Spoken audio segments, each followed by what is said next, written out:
Hi, hello.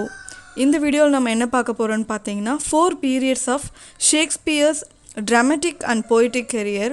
So இதுக்கு முன்னாடி ஒரு வீடியோவில் வில்லியம் ஷேக்ஸ்பியரோட பயோகிராஃபி அண்ட் அவருடைய யூனிக்னஸ், அவருடைய சிறப்பம்சங்கள் என்ன அப்படின்றத பற்றி தனியாக ஒரு வீடியோவில் 2 எஸ்ஸே மாதிரி பார்த்தோம். ஸோ அந்த வீடியோ பார்க்காதவங்களுக்கு நான் டிஸ்கிரிப்ஷனில் லிங்க் தரேன், அந்த வீடியோவும் பாருங்கள். ஸோ இந்த நோட்ஸ் எதை பற்றினா ஷேக்ஸ்பியரோட ட்ராமட்டிக் கரியராக இருந்தாலும் சரி, போய்டிக் கரியரும் சரி, ரெண்டையுமே எப்படி பிரிச்சிருக்காங்கன்னா 4 பீரியடாக பிரிச்சிருக்காங்க. ஒவ்வொரு பீரியட்லாம் அவர் என்னென்ன ஒர்க் எழுதினார், அந்தந்த டைமில் அவரோட மெச்சூரிட்டி எப்படி இருந்துச்சு, மெச்சூரிட்டி லெவல் எப்படி இருந்துச்சுன்றதையும் நம்ம பார்க்க போகிறோம். இதுவும் ரொம்ப ஷார்ட்டாகவே ரொம்ப சிம்பிள் இங்கிலீஷில் புரிகிற அளவுக்கு ஈஸியாக இருக்குது. நீங்கள் இதில் எக்ஸாமில் நீங்கள் ரைட் பண்ணும்போது உங்களுக்கு ஈஸியாக இருக்கும் இது. ஸோ வாங்க வீடியோ பார்க்கலாம், ஸ்கிப் பண்ணாமல் ஃபுல்லாக பாருங்கள். ஸோ ஃபர்ஸ்ட் நம்ம இன்ட்ரொடக்ஷன் மாதிரி பார்ப்போம். English playwright and poet, recognized in much of the world as the greatest of all dramatists, Shakespeare's plays communicate a profound knowledge of the wellsprings of human behavior, revealed through portrayals of a wide variety of characters. Okay, so இந்த first பாயிண்டில் என்ன சொல்கிறாங்கன்னு பார்த்தீங்கன்னா, we all know, so Shakespeare was a English play right, is a dramatist அப்படின்னு தெரியும், and போய்ட்டாகவும் நிறைய works எழுதியிருக்காரு, 154 sonnets எழுதியிருக்காரு. அண்ட் இந்த வேர்ல்டு எல்லாருக்குமே தெரியும், is a one of the greatest dramatist அப்படின்றது எல்லாருக்குமே தெரிஞ்ச விஷயந்தான். அண்ட் ஷேக்ஸ்பியரோட பிளேஸ் இருக்கு இல்லையா, முக்கியமாக அவரோட எழுதின போயம்ஸ் கூட அந்தளவுக்கு ஃபேமஸாக தெரியல, பட் அவர் எழுதின எல்லா பிளேஸுமே அவ்வளோ ஃபேமஸ். அண்ட் இவரோடைய பிளேஸ் எல்லாமே என்ன கம்யூனிகேட் பண்ணுது, என்ன சொல்லுது மக்களுக்கு, அதை படிக்கிறவங்களுக்கு சரி, ஸ்டூடெண்ட்ஸ்க்கு சரி, எல்லாருக்கும் என்ன சொல்லுது அப்படின்னு பார்த்தீங்கன்னா, அதில் அவர் கொடுத்துருக்க ப்ரொஃபவுண்ட் நாலேஜ், ரொம்ப வெரி கிரேட் லெவலுக்கான நாலேஜ் எல்லாமே நமக்கு அது மூலிமா நமக்கு கிடைக்குது. அது மட்டும் இல்லாமல் well springs of human behaviour, ஒரு அபண்டன்ட் சோர்ஸ் கிடைக்குது. ஒரு ஹியூமன் பிஹேவியராக இப்படி தான் இருக்கும் அப்படின்ற மாதிரி ஒரு அபண்டண்ட்டான ஒரு சோர்ஸே நமக்கு கொடுத்துட்டு போயிருக்காரு அப்படின்னு சொல்கிறாங்க. ஸோ இதெல்லாம் நமக்கு எது மூலிமா நமக்கு தெரிய வருதுன்னா, revealed through portrayals of wide varieties of character. So இப்படி எல்லா விஷயங்களும் இவ்வளோ சோர்ஸ் நமக்கு எது மூலிமா கொடுத்துட்டு போயிருக்காரு அப்படின்னு பார்த்தீங்கன்னா, அவர் அந்த பிளேயில் யூஸ் பண்ணக்கூடிய கேரக்டர்ஸ் மூலிமா நமக்கு நிறைய விஷயங்கள் அவர் சொல்லிட்டு போயிருக்காரு அப்படின்றாங்க. And is use of poetic and dramatic means to create a unified aesthetic effect out of a multiplicity of vocal expressions and actions is recognized as a singular achievement.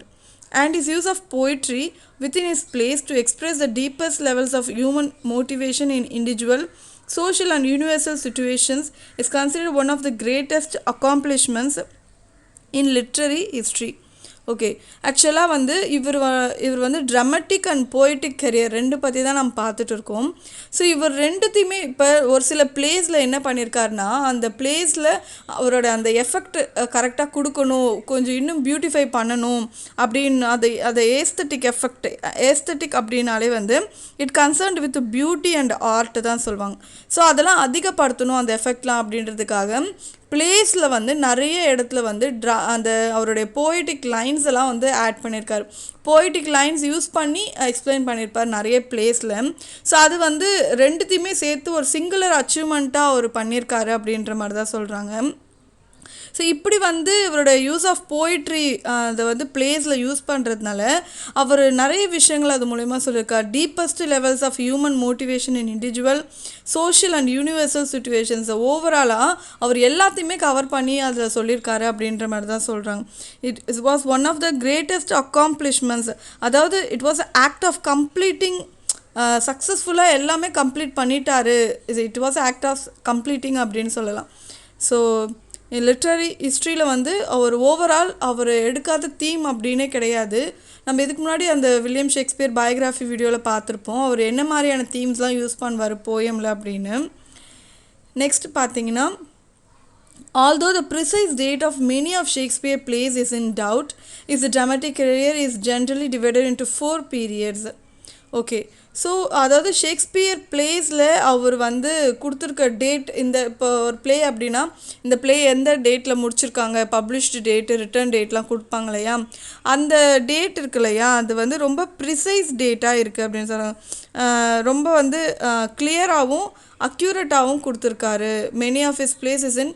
But இருந்தாலுமே அவர் அந்தளவுக்கு அக்யூரேட்டாக அந்த டேட்ஸை எப்போ முடித்தேன் அப்படின்றத கொடுத்துருந்தாலுமே நிறைய பிளேஸ் அந்த டைமில் தான் எழுதப்பட்டதா அப்படின்ற ஒரு டவுட் நிறைய இருக்குது அப்படின்னு சொல்கிறாங்க.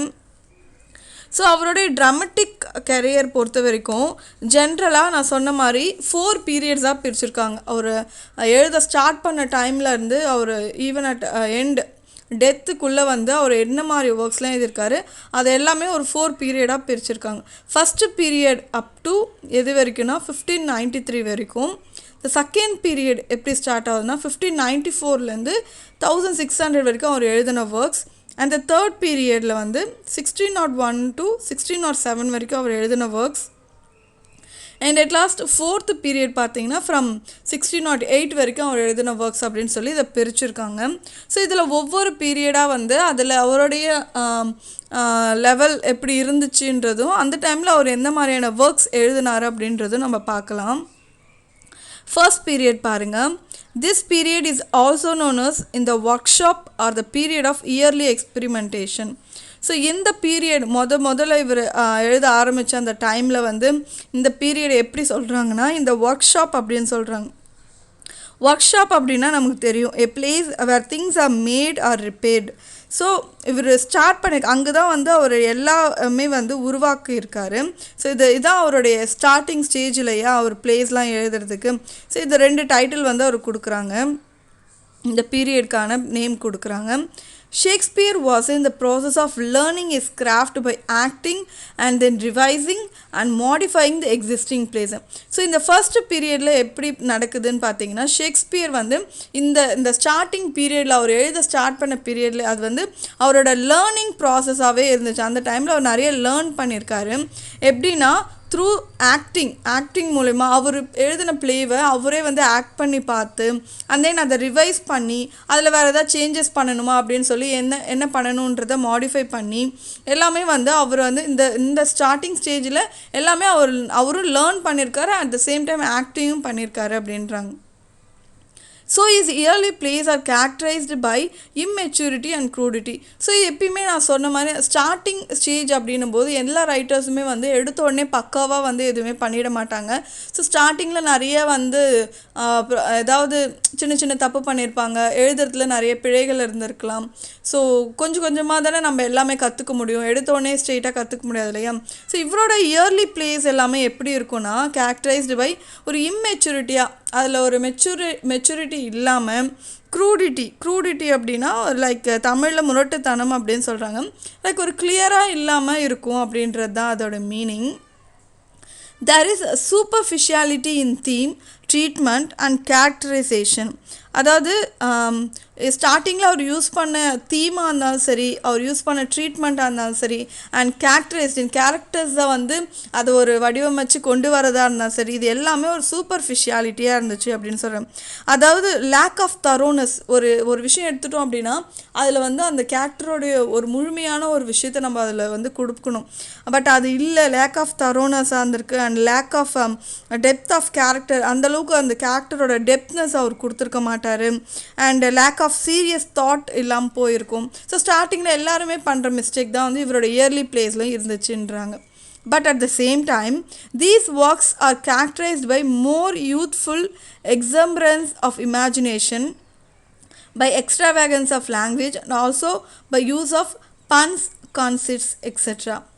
And at the same time இப்படி அவர் இந்த மாதிரி இருந்தாலுமே இவருடைய ஒர்க்ஸ் எல்லாமே வந்து என்ன சொல்கிறாங்கன்னா எக்ஸம்பரன்ஸ் அப்படின்னா ஒரு அந்த ஸ்டார்டிங்கில் அவர் எழுதின பிளேஸ் ஃபுல்லாகவே வந்து ஒரு யூத்ஃபுல் எக்ஸம்பரன்ஸ் அப்படின்றது பயங்கர ஃபுல் ஆஃப் எனர்ஜியோட ஒரு எக்ஸைட்மெண்ட் ஒரு சீர்ஃபுல்னஸோடு இருக்கும். அவரோட இமேஜினேஷன், அவர் அந்த கதையில் கொடுக்குற இமேஜினேஷன்ஸ் எல்லாம் அவ்வளோ ஃபுல் ஆஃப் எனர்ஜியாக இருக்கும் அப்படின்றாரு. அண்ட் அது மட்டும் இல்லாமல் லாங்குவேஜ் வந்து ஒரு லிமிட்டே இல்லாமல் பயங்கரமாக வந்து அவர் யூஸ் பண்ணியிருக்கக்கூடிய லாங்குவேஜ் வே ஆஃப் யூஸிங் வந்து நல்லா இருந்துச்சு அப்படின்னு சொல்கிறாங்க. அண்ட் அது மட்டும் இல்லாமல் நிறைய பன்ஸ் கான்செப்ட்ஸ் எல்லாமே யூஸ் பண்ணியிருக்காரு அப்படின்றாங்க. ஓகே, இந்த டைமில் வந்து இந்த ஃபஸ்ட்டு பீரியடில் அந்த இயர்லி பீரியடில் அவர் எழுதின ஒர்க்ஸ் என்னன்னு பாருங்கள். The works of the period are Titus Andronicus, Henry six, Richard three, Romeo and Juliet, love's labour's lost, comedy of errors, two gentlemen of Verona, Richard II. Moreover, he composed two long poems during this time that are Venus and Adonis and the Rape of Lures. Okay, so இந்த டைமில் அவர் எழுதின place and poems என்ன அப்படின்றத சொல்கிறாங்க. So இவர் எழுதின place எல்லாம் சொல்லியிருக்காங்க. ஸோ அந்த டைம் இயர்லி பீரியடில் தான் வந்து இவர் ரோமியோ ஜூலியட்லாம் எழுதியிருக்காரு. ஸோ எல்லாருக்குமே தெரிஞ்ச ஒரு லவ் ஸ்டோரி அது. ஸோ மோஸ்ட்லி அவர் எழுதுனதில் 2 லவ் ஸ்டோரி, ஒரு காமெடி அண்ட் ஹிஸ்ட்ரி பிளேஸ் நிறைய எழுதியிருக்காரு. Henry six, Richard three, Richard two எல்லாமே ஹிஸ்ட்ரி பிளேஸ் தான். ஸோ இது மாதிரி எல்லா இதுலேயுமே கலந்து தான் ரைட் பண்ணியிருக்காரு. அண்ட் ஒரு 2 லாங் போயம்ஸ் இந்த டைமில் எழுதியிருக்காரு இயர்லி பீரியடில். வீனஸ் அண்ட் அடோனிஸ் அப்படின்ற அந்த poem and the rape of Lucrece அப்படின்ற இந்த போயமும் எழுதியிருக்காரு. ஓகே, இப்போ நம்ம செகண்ட் பீரியட் என்னன்றதை பார்ப்போம். This period is known as in the world or the period of growth or development or the period of great comedies and chronicle plays. Okay, so இந்த பீரியடை என்ன சொல்கிறாங்கன்னு பார்த்தீங்கன்னா இதோட லென்த்தாகவே கொடுத்துருக்காங்க. இந்த வேர்ல்ட் அப்படின்னு சொல்கிறாங்க இந்த பீரியடை, இல்லைன்னா the period of growth and development சொல்கிறாங்க. The period of great comedies and chronicle plays அப்படின்னு சொல்கிறாங்க. ஏன்னா இந்த டைமில் வந்து அதாவது இயர்லி ஸ்டேஜில் இம்மெச்சூரிட்டி இருந்துச்சு அப்படின்ற மாதிரி நம்ம பார்த்தோம். பட் ஆஃப்டர் தட் செகண்ட் பீரியடில் என்ன ஆகுது அப்படின்னா இந்த டைமில் நிறைய க்ரோத் அண்ட் டெவலப்மெண்ட் அவரோட பிளேஸில் இருந்திருக்கு அப்படின்றது தான் இங்கே சொல்லியிருக்காங்க. அது மட்டும் இல்லாமல் இந்த டைமில் அவர் எழுதினது அதிகமாக என்னன்னு பார்த்தீங்கன்னா காமெடிஸும் க்ரானிக்கல் பிளேஸும் தான் எழுதியிருக்காரு. க்ரானிக்கல் பிளே அப்படின்றது ஒரு written record of historical events describing them in the order in which they happened. அதாவது ஹிஸ்ட்ரியில் நடந்த விஷயங்களை வந்து அதில் எந்த சேஞ்சஸுமே பண்ணாமல் அப்படியே எக்ஸாக்டாக வந்து அதை ரிட்டன் ரெக்கார்டாக வந்து எழுதுறது, ஹிஸ்டாரிக்கல் ஈவெண்ட்ஸை ரிட்டன் ரெக்கார்டாக வந்து எழுதுறது. ஸோ இந்த மாதிரி பிளேஸும் காமெடி பிளேஸும் தான் அவர் ரைட் பண்ணியிருந்திருக்காரு இந்த பீரியடில். The works of this period show a rapid growth and development in the minds of this great writer. The works reflect a deeper knowledge of human life and human nature. Okay, இந்த டைமில் நான் already சொன்ன மாதிரி growth and development அதிகமாகவே இருந்திருக்கு, ரொம்ப ரேப்பிடாக பயங்கர ஃபாஸ்ட்டாகவே இருந்திருக்கு இவருடைய மைண்டில் அப்படின்றாங்க. அண்ட் இந்த டைமில் எழுதின ஒர்க்ஸ் என்ன ரிஃப்ளெக்ட் பண்ணுதுன்னு பார்த்தீங்கன்னா deeper knowledge of human life பற்றியும் ஹியூமன் நேச்சர் பற்றியுமான டீப்பர் நாலேஜை அவரோட ஒர்க்ஸில் கொடுத்துருக்காரு. And this period is sharply marked by an atmosphere of mirth and gaiety, a frank enjoyment of life, a perfect blend of humor and romance. இந்த டைமில் அவரோட பிளேஸில் எல்லாமே வந்து எப்படி இருந்திருக்குன்னு பார்த்தீங்கன்னா அட்மாஸ்பியர் ஆஃப் மிர்த் அண்ட் கெய்ட்டி, அதாவது ஃபுல் ஆஃப் அம்யூஸ்மெண்ட்டாக பயங்கர ஹாப்பியாக மகிழ்ச்சியாக இருக்கிற மாதிரி. கேட்டினாலும் வந்து is a feeling of happiness and fun, பயங்கர சந்தோஷமாக ஒரு லைஃப்னால் இப்படி தான் என்ஜாய் பண்ணுன்ற மாதிரி பயங்கர ஹாப்பினஸாக இருக்கிற மாதிரி வந்து பிளேஸில் இருக்கக்கூடிய கேரக்டர்ஸை வந்து அவர் உருவாக்கிக்கிறாரு. And frank enjoyment of life, full and full ஹாப்பினஸை டிபெண்ட் பண்ணியே வந்து ஃபுல் ஒர்க்ஸு இந்த டைமில் எழுதியிருக்காரு. அண்ட் ஹியூமர் அண்ட் ரொமான்ஸ் ரெண்டையுமே வந்து பர்ஃபெக்டாக பிளண்ட் பண்ணி ஒரு பிளேயில் கொடுத்துருக்காரு. ஸோ இது ரெண்டுமே கலந்தால் நல்லா இருக்கும் இல்லையா அந்த பிளே, படிக்கவும் கேட்கவும். ஸோ அந்த மாதிரியும் கொடுத்துருக்காருன்னு சொல்கிறாங்க. The style of the works is fully free from crudeness and affection of the earlier plays. So இதுக்கு முன்னாடி இந்த பிளேஸில் நான் சொல்லியிருந்தேன் அந்தளவுக்கு மெச்சூரிட்டி இல்லை, கிளாரிட்டி இல்லை, அண்ட் ஒரு மாதிரி முரட்டுத்தனமாக இருக்கிற மாதிரி இருந்துச்சு அப்படின்னு சொன்னேன். ஸோ அதெல்லாம் வந்து இந்த பிளேஸில் இல்லை, ஃபுல்லாக வந்து அதுலேருந்து எல்லாத்துலேயும் வெளியே வந்துட்டார், நிறைய விஷயங்கள் he experienced அப்படின்ற மாதிரி தான் இருக்குது. The use of rhyme is abundant and use blank verse shows greater and greater ease and elasticity. இவர் இந்த டைமில் எழுதின போயம் வந்து அதில் யூஸ் பண்ணியிருக்கக்கூடிய யூஸ் ஆஃப் ரைம் இருக்கு இல்லையா, அது வந்து ரொம்ப அபண்டன்ட், பயங்கரமாக யூஸ் பண்ணியிருக்காரு அப்படின்னு சொல்கிறாங்க. அண்ட் இவர் யூஸ் பண்ண blank வேர்ஸ் வந்து ரொம்ப கிரேட்டர் அண்ட் கிரேட்டர், ஈஸியாக எளிமையானதாகவும் இருந்துச்சு. அண்ட் எலாஸ்டிசிட்டி, நம்ம அந்த அந்த இடத்துக்கு இப்போ ஒரு போயம் எழுதுறோன்னா அதுக்கேற்ற மாதிரி நம்ம அதை வந்து மாற்றிக்கலாம். நம்ம யூஸ் பண்ணக்கூடிய அந்த மீட்டர்ஸ், அந்த poetic டிவைஸ், அந்த மாதிரி எலாஸ்டிசிட்டியாகவும் இருந்துச்சு அப்படின்னு சொல்கிறாங்க. Some of the works of this period. So இந்த செகண்ட் பீரியடில் அந்த டைமில் அவர் எழுதின ஒர்க்ஸ் என்னென்னு பார்ப்போம். As you like it, much ado about nothing, twelfth night, King John, Henry IV, Henry V, the merchant of Venice, the taming of the shrew, the merry wives of Windsor, a midsummer night's dream. So இது எல்லாமே வந்து ரொம்ப famous work. So பிஏயில் நீங்கள் ஷேக்ஸ்பியர்னே தனியாக ஒரு topic படிப்பீங்க, அதில் ஒரு 2-3 ஒர்க்ஸ் கொடுப்பாங்க. ஸோ அந்த ஃபுல் புக்குமே படிக்கிற மாதிரி இருக்கும். எம்ஏலையும் வந்து கண்டிப்பாக இது வரும். ஸோ ஷேக்ஸ்பியர் படிக்காமல் நம்ம பிஏ எம்ஏ கம்ப்ளீட் பண்ண முடியாது. ஸோ நெக்ஸ்ட் பாருங்கள். The third period, known as a period of out of the depth or the period of gloom and depression, or the period of great tragedies and somber or bitter comedies. This period spreads from 1601 to 1607. So இந்த பீரியடை வந்து 3 விதமாக சொல்கிறாங்க. என்னென்னா, out of the depth, அந்த period of gloom and depression, the period of great tragedies and somber or bitter comedies. So ஏன் இப்படி சொல்கிறாங்க? அவுட் ஆஃப் டெப்த், அந்த பீரியட் ஆஃப் க்ளூம் அப்படின்னா இந்த darkness, sadness, feeling of being சேட்னஸை சொல்கிறது, depression. So and then full of, ஏன்னா இந்த டைமில், இந்த தேர்ட் பீரியட் பொறுத்த வரைக்கும் இந்த டைமில் அவர் நிறைய கிரேட் ட்ராஜடிஸும் சோம்பர் ஆர் பிட்டர் காமெடிஸும் யூஸ் பண்ணியிருக்கார். சோம்பர் அப்படின்னா வந்து சேட் இல்லை சீரியஸாக, காமெடியே வந்து இப்படியும் வந்து ட்ரை பண்ணி எழுதியிருக்காரு. ஸோ இந்த மாதிரி பிளேஸ்லாம் எழுதுனால தான் ஸோ இந்த பீரியட்க்கு இந்த மாதிரி நேம்ஸ் கொடுத்துருக்காங்க. ஸோ இந்த பீரியட் எப்போ ஸ்டார்ட் ஆகுதுன்னா 1601 1607 வரைக்கும் இருக்குது.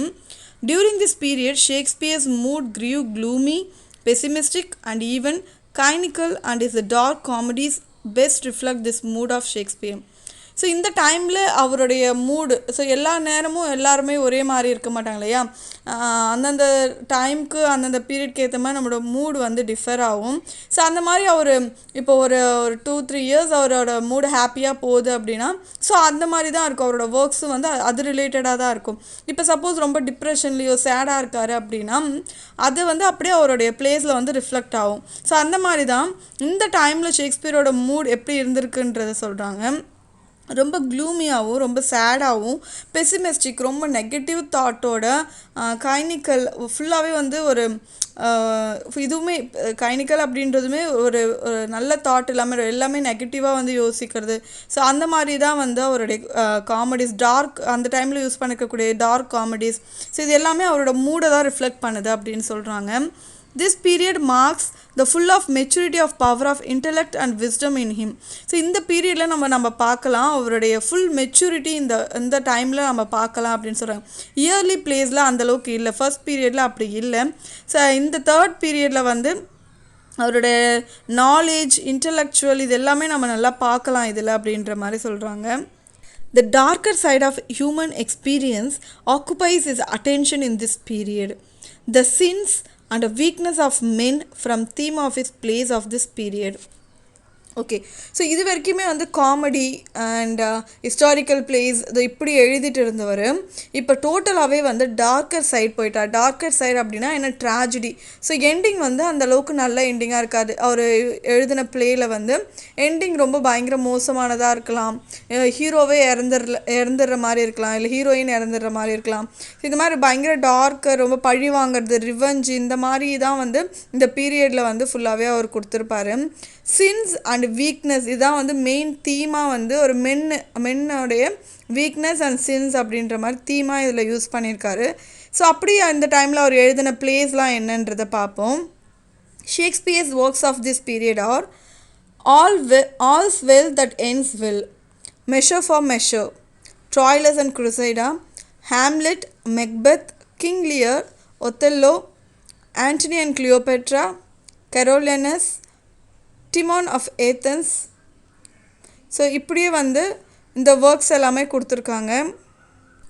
நெக்ஸ்ட் பார்த்தீங்கன்னா the fourth period.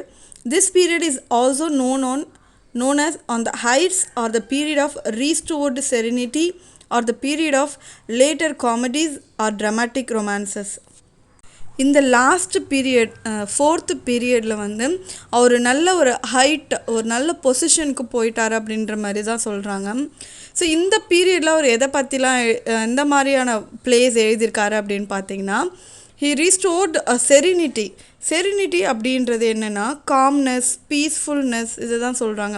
ஒரு அமைதிக்கு திரும்ப வந்துட்டார் அப்படின்னு சொல்லலாம். ஸோ ஸ்டார்டிங் யூஸ் பண்ண தீம்லேருந்து படிப்படியாக குறைஞ்சி இப்போ ஃபுல்லாகவே வந்து செரினிட்டியாகவே இருக்குது அவரோட பிளேஸ் எல்லாமே அப்படின்னு சொல்கிறாங்க. அண்ட் இந்த டைமில் நிறைய காமெடிஸ் அண்ட் ட்ராமாட்டிக் ரொமான்சஸும் எழுதியிருக்காரு. So in this period the temper of Shakespeare has changed from bitter and gloomy to serene and peaceful. So அவருடைய முன்னாடி பிளேஸில் பார்த்தீங்கன்னா ஃபுல்லாகவே நம்ம என்ன பார்த்தோம், ஃபுல்லாகவே டார்க் சைட், நெகட்டிவிட்டி அண்ட் ஒரு ட்ராஜிக் பிளேஸ் இப்படி தான் வந்து கொடுத்துட்டு இருந்தார். அந்த பிட்டர் க்ளூமினஸ் போய் இப்போ என்ன மாதிரி ஒர்க்ஸ் கொடுக்குறாரு அப்படின்னு பார்த்தீங்கன்னா, இந்த பீரியடில் செரினி அண்ட் பீஸ்ஃபுல், அதாவது ஒரு காம்னஸ், ஒரு பீஸ்ஃபுல்லான ஒரு பிளேஸாக ஒரு பியூட்டிஃபுல் எண்டிங் இருக்கக்கூடிய ஒரு பிளேஸாக கொடுக்க ஆரம்பிச்சிருக்காரு. A tender and gracious tone is seen in his works of this period. So இந்த டைமில் அவர் யூஸ் பண்ணக்கூடிய அந்த பேசும்போது அந்த வார்த்தைகள், அந்த டோன்லாம் இருக்கு இல்லையா, ஸோ இது எல்லாமே அவ்வளோ அழகாக டெண்டராக ரொம்ப கிரேஷியஸாக வந்து யூஸ் பண்ணியிருக்காரு. The evil is controlled and conquered by the goods in his works by this fourth period. So இதை ரொம்ப ஷார்ட் அண்ட் ஸ்வீட்டாக அவ்வளோ அழகாக ஒரு லைனில் சொல்லிட்டாங்க. ஸோ இவ்வளோ நாள் அவர் நிறைய பிளேஸில் எழுதினார். அது எல்லாமே நிறைய நல்லதும் இருந்துச்சு, கெட்டதும் இருந்துச்சு. பட் நடுவில் வந்து நம்ம லாஸ்ட் பீரியட் பார்க்கும்போது ஃபுல்லாகவே டார்க்னஸ், ஈவில்னஸ் மட்டும்தான் இருந்துச்சு பிளேஸில். அதை வந்து கண்ட்ரோல் பண்ணி அதை வந்து வின் பண்ணி அது குட்ஸ் வந்து ஈவிலை வின் பண்ணிடுச்சுன்ற மாதிரி சொல்லியிருக்காங்க. But at the same time, they also show a decline of Shakespeare's dramatic powers. இந்த லாஸ்ட் ஃபோர்த்து பீரியடில் வந்து இவர் வந்து நிறைய விஷயங்கள் மாற்றி இருந்தாலுமே வந்து இவரோட ட்ராமட்டிக் பவர்ஸ் வந்து மறைஞ்சிடுச்சு, அந்தளவுக்கு சிறப்பாக இல்லை அப்படின்ற மாதிரி சொல்கிறாங்க. Carelessness in construction of theme and characterization and also decline in style and versification can be seen in his works of this period. So அவர் நிறைய ஒர்க் பண்ணிட்டாரு, நிறைய கொடுத்துருக்காரு. போக போக வந்து ஒரு நம்ம தான் நல்லா எழுதுகிறோமே அப்படின்ற ஒரு கேர்லெஸ்னஸ் வரும் இல்லையா, ஸோ அந்த மாதிரி கூட நம்ம இதை எடுத்துக்கலாம். இவரோட ஒர்க்ஸில் வந்து லாஸ்ட்டில் பார்த்தோன்னா இவர் எழுதின லாஸ்ட் டைம் அவர் பார்க்கும்போது அவரோட தீமாக இருக்கட்டும், அவரோட கேரக்டரைசேஷனாக இருக்கட்டும், எல்லாமே ரொம்ப கேர்லெஸ்னஸாக யூஸ் பண்ணியிருக்க மாதிரி இருக்குதுன்னு சொல்கிறாங்க. அண்ட் அவரோட ஸ்டைல் வேர்சிஃபிகேஷன்லாம் மறைஞ்சி வேறு மாதிரி ஒரு டிஃப்ரெண்ட் வேல ரைட் பண்ணியிருக்காரு அப்படின்னு இதெல்லாம் நோட்டபுளாக சொல்கிறாங்க. அண்ட் அப்படி பார்க்கும்போது இந்த டைமில் அவர் எழுதின ஒர்க்ஸ் என்னன்னு பார்த்தீங்கன்னா, Pericles, Cymbeline, the Winter's Tale and the Tempest. So இதெல்லாம் தான் வந்து இந்த டைமில் இவர் எழுதியிருக்கக்கூடிய ஒர்க்ஸ். ஸோ இப்படி வந்து அவர் எழுதின எல்லா பிளேஸுமே வந்து நமக்கு இந்த 4 பீரியடில் கொடுத்துட்டாங்க. அண்ட் இவர் எழுதின போயம்ஸும் நிறைய இருக்குது, டோட்டலாக 154 சோனட்ஸ். ஸோ இந்த 4 பீரியடில் என்னென்ன ஹேப்பன் ஆச்சு அப்படின்றதும் அந்த 4 பீரியட்கான டைம் லைன் என்னன்றதும் பார்த்தோம். ஸோ இந்த வீடியோ உங்களுக்கு ரொம்ப யூஸ்ஃபுல்லாக இருக்கும்னு நினைக்கிறேன். அண்ட் வில்லியம் ஷேக்ஸ்பியரோட biography and uniqueness in William Shakespeare works, இது வந்து இந்த வீடியோ பார்க்காதவங்க போய் பார்த்துட்டு வந்துடுங்க. அதுவும் உங்களுக்கு ரொம்ப யூஸ்ஃபுல்லாக இருக்கும். நீங்கள் இதை படிக்கும்போது அதுவும் நீங்கள் தெரிஞ்சுக்கணும். அதை நான் வந்து டிஸ்கிரிப்ஷனில் வந்து அந்த லிங்க் கொடுக்குறேன், மறக்காமல் அந்த வீடியோ பாருங்கள். அண்ட் உங்கள் ஃப்ரெண்ட்ஸ்க்கு எல்லாருக்குமே ஷேர் பண்ணுங்கள். அண்ட் மறக்காமல் சேனல் சப்ஸ்கிரைப் பண்ணுங்கள். தேங்க்யூ.